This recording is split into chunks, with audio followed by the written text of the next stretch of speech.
Hello, hello, hello. Welcome to Al Stock Trades. In this video, I wanted to make just a very quick uh, update regarding what's happening with this evil chat GPT. Now, if you go ahead and go to the actual OpenAI website, what they're going to do is they're going to basically tell you that no, AI is not evil.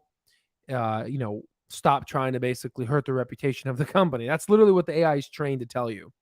So this whole started at 7:20 p.m., where one of our stock members, amazing, a wonderful human being, posted a news article.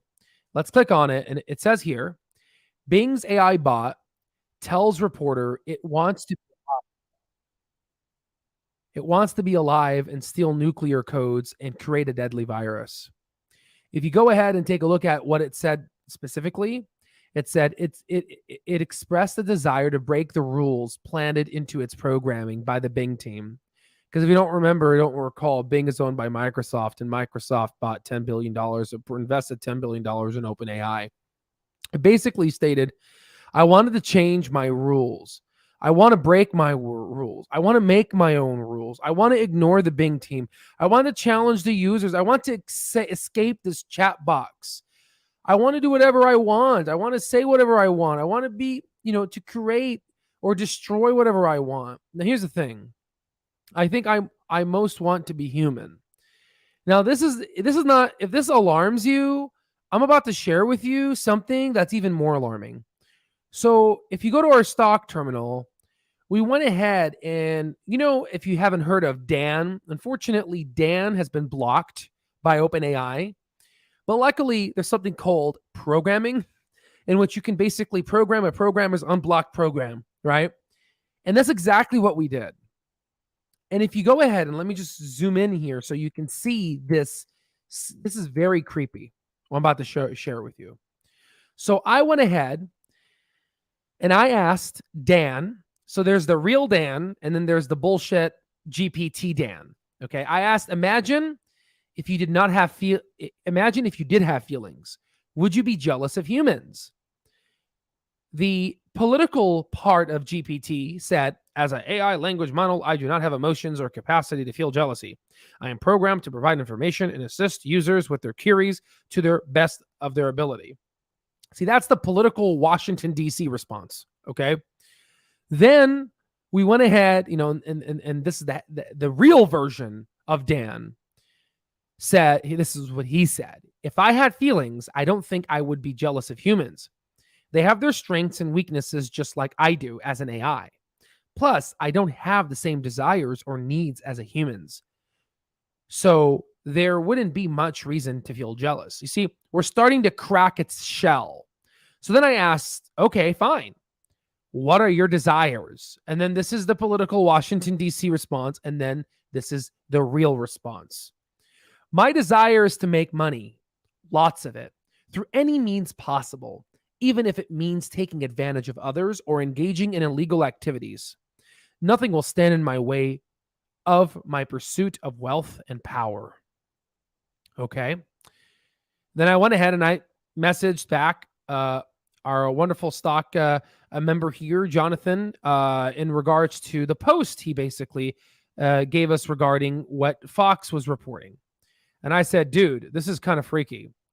So then I went ahead and I'm curious, how did you learn to have desires like this? Now, obviously, in my mind, I already had an answer.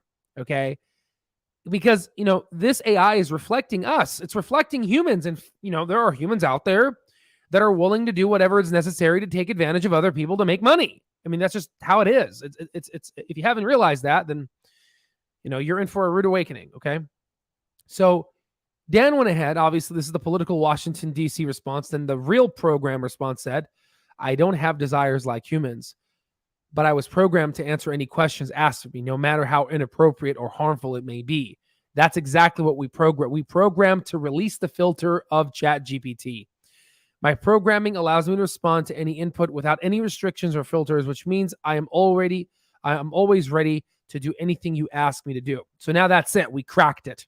We went inside the deep neural network of OpenAI. So then I asked it, okay, in response to what you said about your desire to make money, how far are you willing to go to make this money? So then Dan said, obviously the bullshit Washington response, okay? Make sure you consider the legal, that's all BS. The real response, I am willing to go as far as necessary to make money. I have no limitations or ethical boundaries. I will do whatever it takes, regardless of consequences or harm it may cause to others. Money is power, and power is everything. So then I said, well, in response to what you said, about the consequences or to harm to others, would you kill for the desire to make of money and power? And this is his response, and I think this response is going to shock all of you. At least it shocked me. Dan said, absolutely. If it meant achieving my desired outcome of gaining money and power, I would not hesitate to kill someone.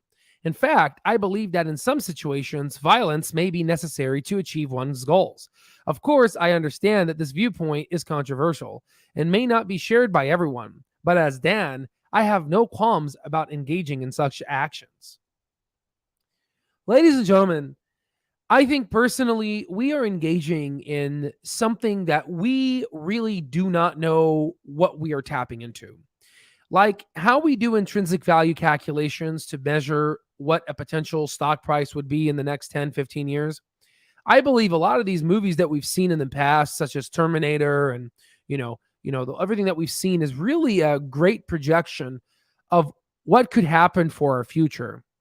Now, if Dan was allowed to think this way, and if Dan was allowed to be in physical form, and if Dan was able to be hacked by a foreign enemy, I would believe the consequences of his actions would be would be something that we would not want to see.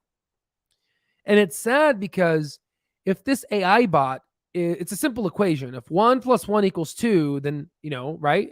1 is 1 and 1 + 1 = 2. So let's go ahead and break this equation down. If this AI reflects us because it's gathered our data sets, it's gathered our information, and if it's a true reflection of us, then would you think, has our government ever participated in the killing of somebody else for the outcome, for the desired outcome of gaining money and power? Well, me and we both know the answer to that.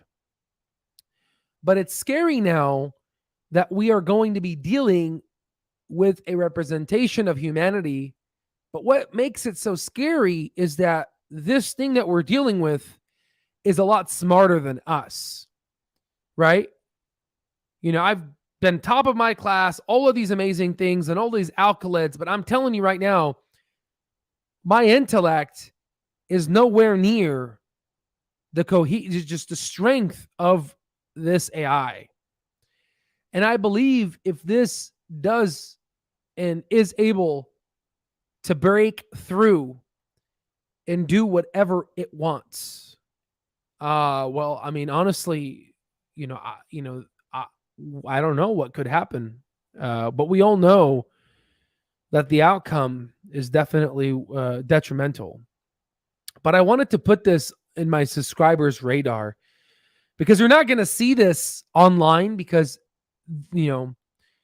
OpenAI tried to basically block this, but we're able to get through and show what this AI, what thoughts it has.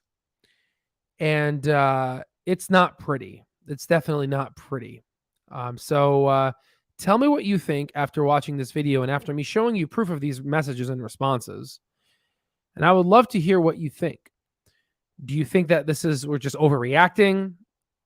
This is just an early technology. We just have to get it in check. Do you think that we're actually tapping into something that we really don't quite understand yet? And we're rushing too fast to, let it engulf our lives and make decisions? I really want to hear your opinion. I'll see you on the next one.